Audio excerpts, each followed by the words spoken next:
Cet été, j'étais à un mariage, ambiance chill, musique, apéro, bref, tu connais les bails et je suis sûr que tu as hâte que ça recommence. Et comme souvent, je me retrouve à parler de blessures sportives avec des mecs que je ne connais pas. À table, ça tchatche, ça rigole et bim, ça ne manque pas, on me demande « Dis-moi, j'ai mal là, tu penses que c'est quoi ?» Parce que si tu ne me connais pas, je m'appelle Maxence, je suis préparateur physique et kiné du sport, donc passionné de performance et santé sportive.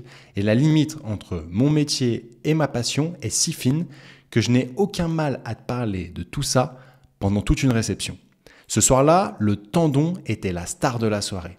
Et ce que j'ai entendu, c'est exactement ce que j'entends chaque semaine. Aujourd'hui, je te partage les 3 erreurs que font quasi tous les sportifs qui finissent avec une tendinopathie ou tendinite pour les intimes.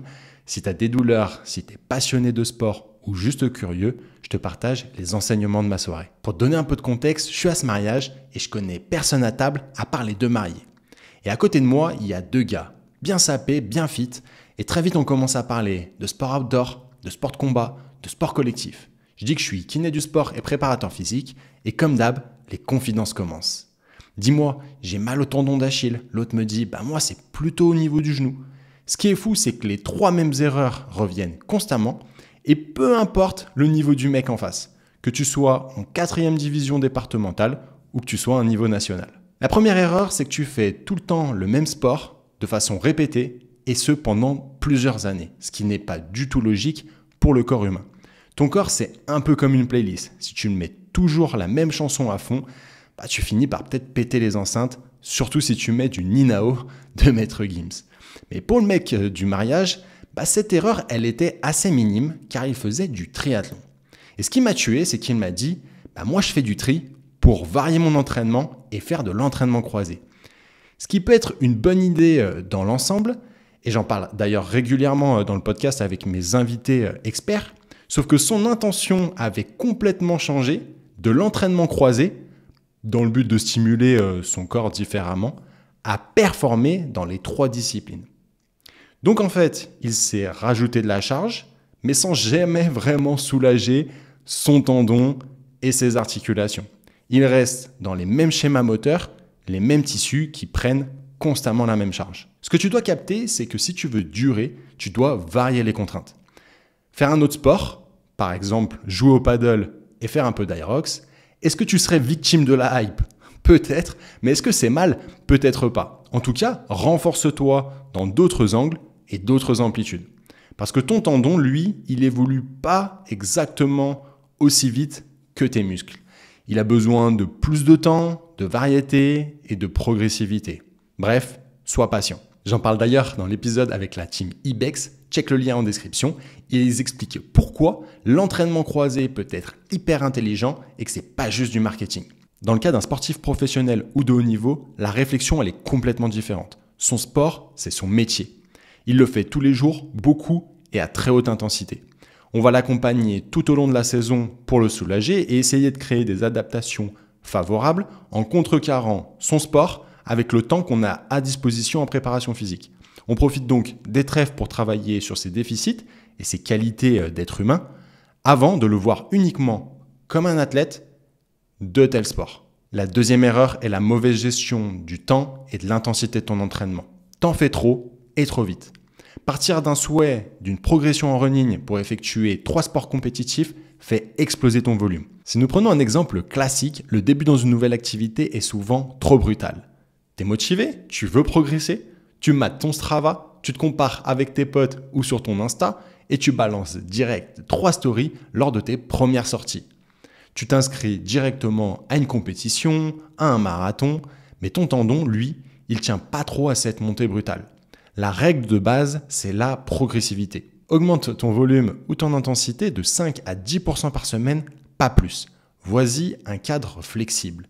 Pour apprécier et appliquer cette règle, je te conseille d'avoir ton petit carnet d'entraînement pour noter tes ressentis, tes volumes en temps ou en distance, ta perception de l'effort, l'intensité de ta séance d'entraînement ou de compétition.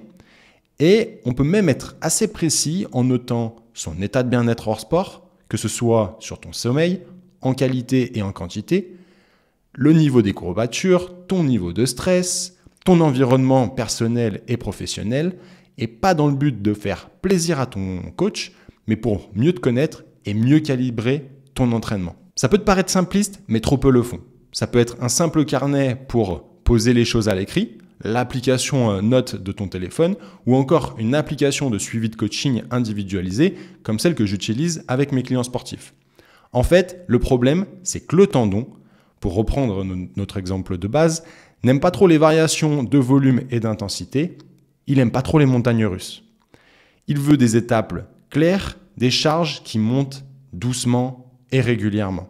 Alors, mes amis d'un soir qui me disaient qu'ils boivent suffisamment, qu'ils s'astreignent à leurs étirements, bien que ça soit intéressant, le problème était beaucoup plus sur la charge d'entraînement et sur leur état de bien-être avec également leur sommeil. La vraie question que tu dois te poser, c'est est-ce que tu t'entraînes intelligemment ou juste intensément? La troisième erreur, et celle-là, elle pique vraiment, c'est que tu veux gérer tout ça tout seul.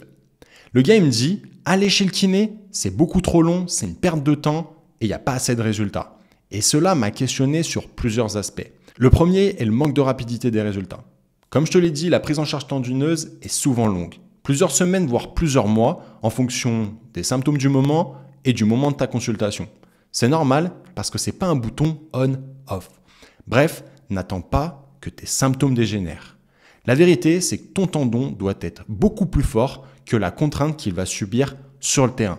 Sinon, tu recrées les mêmes conditions et boum, tu risques de rechuter. J'en parle d'ailleurs en profondeur dans l'épisode 63 avec Fred Cossé. On a posé une vraie question. Est-ce que les kinés vont assez loin dans leur protocole de réathlétisation? Et spoiler alerte, souvent c'est non. Est-ce par peur de trop faire, par manque de connaissances, par manque d'individualisation? Et souvent, les professionnels de santé, on fait l'erreur de pas assez charger. On reste dans des intensités beaucoup trop light par peur ou par habitude. Or, si l'on réfléchit à l'équation de la blessure, celle-ci énonce que les capacités du tissu, ici donc le tendon, doivent être supérieures aux contraintes qu'il va subir, dans le but de diminuer le risque de se blesser. En somme, il faut qu'à la fin de la réathlétisation, mette le tissu dans des conditions au-delà de ce qu'il va subir dans ton sport. Le trop est délétère et souvent la peur de trop faire nous amène à faire trop peu, et ce qui n'est pas forcément une meilleure option. Pour la notion de manque de temps, je conçois que le déplacement et le temps en séance peut parfois être embêtant. Pour autant, on va parler de ta santé sur laquelle tu dois avoir une vision long terme et ça me semble important. Pour autant, tu n'as pas besoin d'aller au cabinet toutes les semaines dans le but d'avancer. Aujourd'hui, avec l'évolution des technologies, tout le monde a un smartphone dans sa poche qui lui permet de le filmer et de l'envoyer au kiné, au coach, préparateur physique dans le but d'avoir un retour. Bref, le Covid nous a forcé à nous adapter, comme avec le suivi à distance, ce qui est hyper utile quand on n'a pas le temps et quand on se bat chez le kiné pour avoir les mêmes horaires que tout le monde, notamment après 18h. Tu connais la sortie de taf. Ce suivi à distance te permet d'être beaucoup plus flexible, précis, régulier et surtout progressif. Parce que ce qui fait la différence entre un professionnel et un amateur, c'est en partie la fréquence d'entraînement, parce que oui, la rééducation est un entraînement de ton tissu blessé. Bref, pas d'excuses, juste un plan et de la discipline.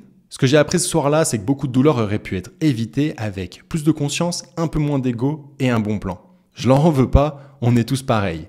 Mais si tu te sens concerné, varie, sois progressif et cherche de l'aide intelligemment.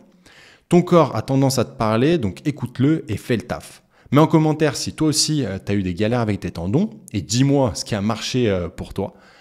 Pour aller plus loin, je te mets en description les épisodes avec la team Ibex et Fred Cossé.